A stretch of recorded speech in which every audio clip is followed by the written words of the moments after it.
दोस्तों एपीएससी और EU exam की प्रिपरेशन में एक बहुत ही इंपॉर्टेंट चीज है राइट सोर्सेज फॉलो करना। और राइट सोर्सेज जब आप फॉलो करते हैं तो आपके मन में एक डाउट आता है कि सर क्या हम एनसीईआरटी पढ़ें इस एग्जाम की प्रिपरेशन में और क्या एनसीईआरटी सफिशिएंट है एपीएससी और ईयू एग्जाम के लिए। तो यहाँ पर आपके जितने भी डाउट हैं एनसीईआरटी के रिगार्डिंग मैं वो सॉल्व करने वाला हूँ और आपको बताने वाला हूँ कि किस तरीके से एपीएससी और ईयू एग्जाम की प्रिपरेशन जर्नी में आपको एनसीईआरटी को इस्तेमाल करना है।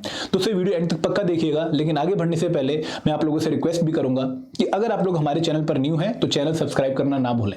हम बहुत ही क्वालिटी कंटेंट आप लोगों के लिए लेकर आते हैं for APSC and EU examination. दोस्तों इसके साथ साथ अगर आप लोग कंप्लीट इंफॉर्मेशन चाहते हैं regarding the APSC and EU examination तो हमने कंप्रिहेंसिव गाइड बुक आपके लिए बनाई है जहां पे सारी इंफॉर्मेशन कि भाई एग्जाम का पैटर्न क्या है, एलिजिबिलिटी क्या है, डिकोडेड सिलेबस क्या है, आपको एक ही जगह पे मिल जाएगी। गाइड बुक टोटली फ्री है, उसको डाउनलोड करना ना भूलें, लिंक इस वीडियो के डिस्क्रिप्शन में है। दोस्तों अब हम बात करते हैं कि is NCERT sufficient for APSC and EU exam preparation. ये क्वेश्चन बहुत ही इंपॉर्टेंट है। और अब हम बात करते हैं कि भाई किस तरीके से हम बुक्स का चुनाव भी करते हैं एग्जाम के लिए। दोस्तों जब आप बुक्स चूज करते हैं तो आप किस पैरामीटर को फॉलो करते हैं? आपके मन में कुछ जो है 2-3 पैरामीटर आ रहे होंगे, लेकिन सबसे इंपॉर्टेंट पैरामीटर क्या है बुक्स चूज करने का? आपने सोचा? मैं आपको बताता हूं। आप बुक्स चूज करते हैं on the basis of exam requirement कि भाई एग्जाम की रिक्वायरमेंट क्या है, इस एग्जाम को क्लियर करने के लिए मुझे कितने डेप्थ तक पढ़ना पड़ेगा, कौन कौन से टॉपिक पढ़ने पड़ेंगे और कौन सा ऐसा सोर्स है जो उस टॉपिक को कवर करता है और उतनी डेप्थ में कवर करता है उस टॉपिक को, तभी आप वो जो है बुक चूज करते हैं। और इसके लिए आप क्या करते हैं? इसके लिए आप पीवाईक्यू के एनालिसिस करते हैं। आप हर एक कंपोनेंट के प्रीवियस ईयर क्वेश्चन देखते हैं, उनका लेवल देखते हैं, उनकी जो है विड्थ देखते हैं, फिर आप स्कोप ऑफ प्रिपरेशन देखते हैं कि भाई इस कंपोनेंट को कवर करने के लिए एग्जाम के रिक्वायरमेंट के हिसाब से मुझे इतना प्रिपेयर करना पड़ेगा और तब आप बुक डिसाइड करते हैं। तो यही आपका जो है अप्रोच रहता होगा, क्योंकि this is the standard approach.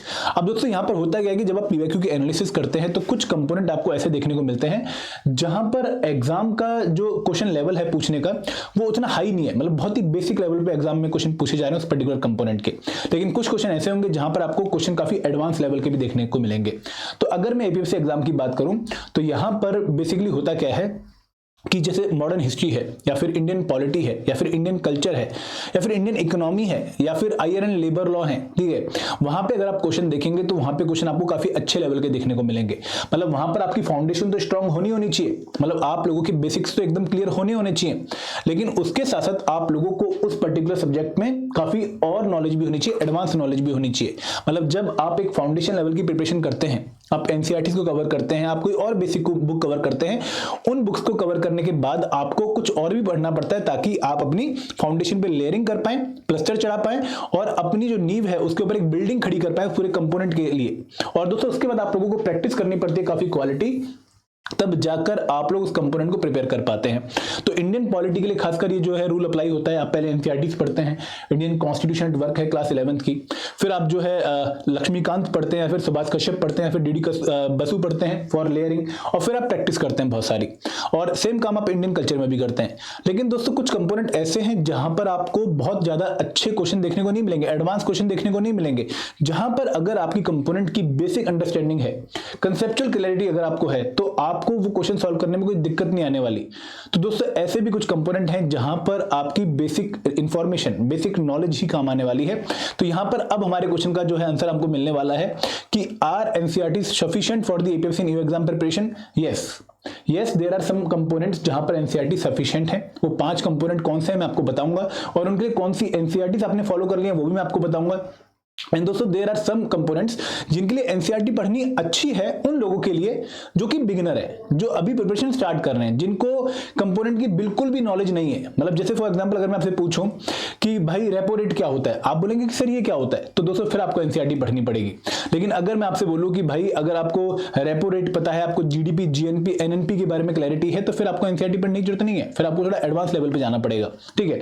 Similarly अगर आपको पॉलिटी में बेसिक टर्म्स क्लियर है कि भाई लेजिस्लेचर क्या होता है, एग्जीक्यूटिव क्या होता है, एडमिनिस्ट्रेशन क्या होता है, प्रेसिडेंट के बारे में आपको पता है, प्राइम मिनिस्टर के बारे में आपको पता है, तो फिर आपको लक्ष्मीकांत एनसीईआरटी पढ़ने की जरूरत नहीं है।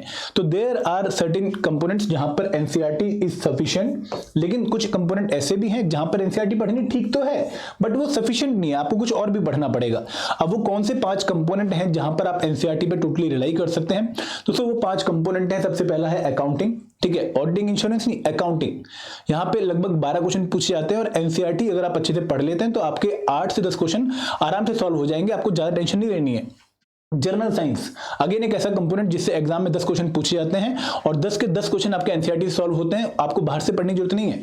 इंडियन इकोनॉमी, क्योंकि दोस्तों बहुत ही बेसिक क्वेश्चन अभी तक इंडियन इकोनॉमी के आ रहे हैं और बहुत एडवांस लेवल पे नहीं पूछ रहे हैं आपसे, और अगर आप इंट्रोडक्टरी मैक्रो इकोनॉमिक्स की बुक पढ़ लेते हैं क्लास 12 की तो आपकी रिक्वायरमेंट यहाँ पर मीट हो जाती है।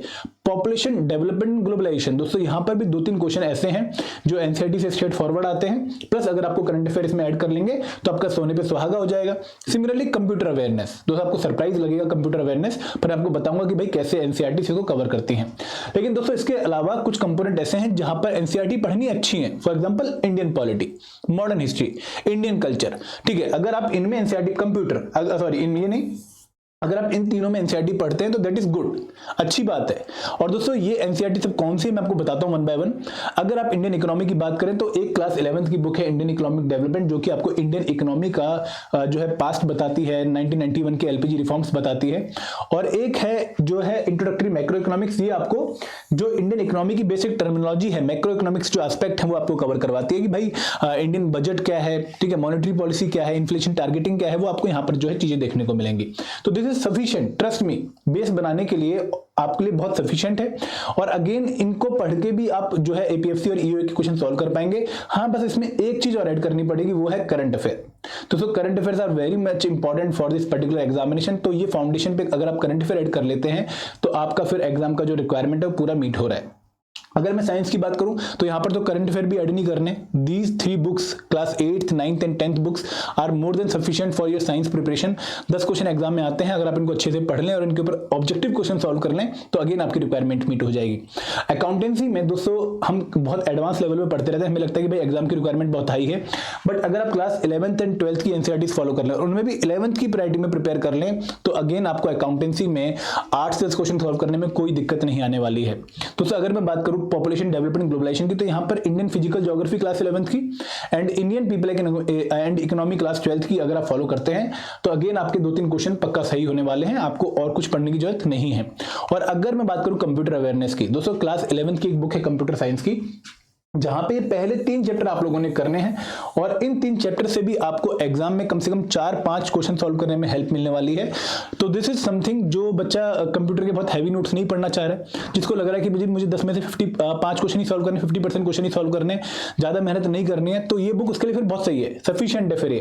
तो ये कुछ एनसीईआरटीज थी जो आप लोगों को पक्का पढ़नी पड़ेंगी and which is almost sufficient for the examination. आपको कुछ और नहीं पढ़ना है, बट अगर आप और अच्छा पढ़ना चाहते हैं तो इनके ऊपर लेयरिंग करना शुरू कर दीजिए। लेयरिंग कैसे, अगेन कि आपको कोई और बुक नहीं पढ़नी है, यहां पर आपको प्रैक्टिस बहुत ज्यादा करनी है। दोस्तों लेयरिंग 2 तरीके से होती है कि एक तो प्रैक्टिस जो मैंने आपको पिरामिड दिखाया था, और एक है कोई और बुक पढ़ना। तो इन कंपोनेंट्स के लिए और बुक नहीं चाहिए, इन बुक्स कंपोनेंट के लिए आपको जो है प्रैक्टिस बहुत ज्यादा करनी पड़ेगी। तो this was the video, I hope आपको काफी क्लैरिटी मिल गई होगी। एंड दोस्तों हमने आपके लिए कोर्स भी लॉन्च कर रखे हैं, जिनमें सबसे पहले है मास्टर कोर्स, जो कि कंप्रेहेंसिव कोर्स है for your APFC and EO exam preparation. Single course दोनों एग्जाम की अच्छे से तैयारी करवाता है, हर कंपोनेंट को कंप्रेहेंसिवली कवर किया गया है। एंड दोस्तों सेकंड कोर्स है टेस्ट सीरीज प्लस, उन लोगों के लिए जो कि यूपीएससी बैकग्राउंड के हैं, जिनका क्वांट रीजनिंग इंग्लिश या फिर जीएस अच्छे से प्रिपेयर्ड है, जिनको उसके लिए प्रैक्टिस क्वेश्चन चाहिए, लेकिन ईपीएफओ के स्पेशल कंपोनेंट है उनके लिए उनको कंप्लीट कोर्स चाहिए, तो आप इसको फॉलो कर सकते हो। और थर्ड कोर्स है टेस्ट सीरीज कोर्स, जहां पर आपको प्रैक्टिस के लिए हर कंपोनेंट के चैप्टर वाइज क्विज़ेस और फुल लेंथ मॉक्स दिए गए हैं। दोस्तों काफी क्वालिटी कोर्सेज हैं, आप लोग इनको चेक भी कर सकते हो, डिस्क्रिप्शन बॉक्स में लिंक है, आप जाके वहां पे इसको रिव्यू करिए और इनमें आप जो है पार्टिसिपेट कर सकते हैं कोर्सेज में। एंड दोस्तों इसके साथ ये वीडियो एंड होती है। अगर आपको कोई और डाउट है प्रिपरेशन सोर्सेज के रिगार्डिंग तो आप मुझे बता सकते हैं। I am more than happy to reply to your doubts. Thank you very much. Jai Hind, Jai Bharat.